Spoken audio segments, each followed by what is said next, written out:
अब मैं ये देखता हूँ, आपने कहा ना कि वहाँ रेप ज़्यादा होते हैं, तो हम एक बात देखते हैं कि ये दुनिया जिस पे वो कादर मुतलक है, जिसकी मर्ज़ी के बगैर पत्ता भी नहीं हिलता, ओमनीपोटेंट है, ये दुनिया चल कैसे रही है और इस दुनिया का हाल क्या है। 45,000 बच्चे जो 10 साल की उम्र से कम थे वो गाज़ा में मरे। भूख से काला हांडी में बच्चे मरते हैं और डिप्थेरिया से मरते हैं। डिप्थेरिया अजीब मर्ज है। दूसरी चीज आपने कहा कि अगर इजराइल में सॉरी माफ कीजिएगा, Israel doesn't exist, occupied Palestine में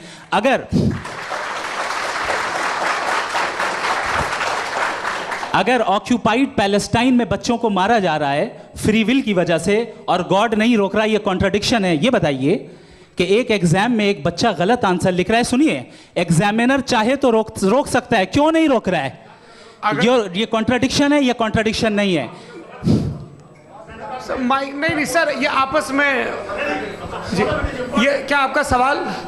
माइक दीजिए। फ्री विल दिया गया है टेस्ट के लिए, अकाउंटेबिलिटी के लिए। अगर फ्री विल नहीं होता तो आप कहते हैं हमें रोबोट बना दिया गया। नॉट मिसरिप्रेजेंट माय पोजीशन, आपकी जो भी पोजीशन, मैं अपनी फ्री विल के नाते, अपने ह्यूमन विजडम के नाते गाजा में हो रही अत्याचार का विरोध करता हूं। बिल्कुल करना चाहिए। के हिसाब से मैं गॉड की विजडम का विरोध कर रहा हूं? बिल्कुल नहीं। जो हो रहा है गॉड की, बिल्कुल भी नहीं, बिल्कुल भी नहीं।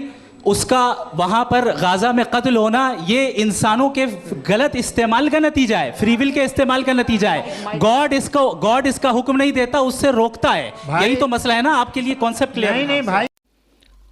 दोस्तों, इस डज गॉड एग्जिस्ट के डिबेट में चूँकि सामने जावेद अख्तर साहब एक नास्तिक आदमी है जो गॉड में और क़यामत के दिन के हिसाब किताब में यकीन नहीं करते, इसलिए उनको गज़ा में शहीद हुए बच्चों को या क़यामत के दिन बदला मिलेगा, इससे वो इत्तेफाक नहीं करेंगे। सच बात तो यह है कि जुल्म तब होता है जब दो लोगों में पावर में बैलेंस नहीं होता। जो ज़्यादा पावरफुल होता है और उसको इस बात का कोई डर नहीं होता कि उसे को किसी को हिसाब देना है, तो वो जुल्म करता है।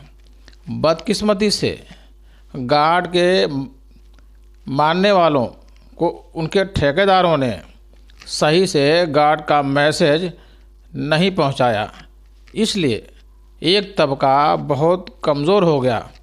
अब जालिम को मौका मिल गया हर चीज़ अपने कब्ज़े में करने की। तो दोस्तों, जुल्म को रोकने का एक ही वाहिद तरीका है कि पावर में बराबरी होना चाहिए, तब जाके जालिम गार्ड से नहीं तो कम से कम सामने वाले से डरेगा कि दोनों का नुकसान होगा। इसलिए पावर में इम्बैलेंस बड़ी वजह है गज़ा में जो हो रहा है उस जुल्म के लिए।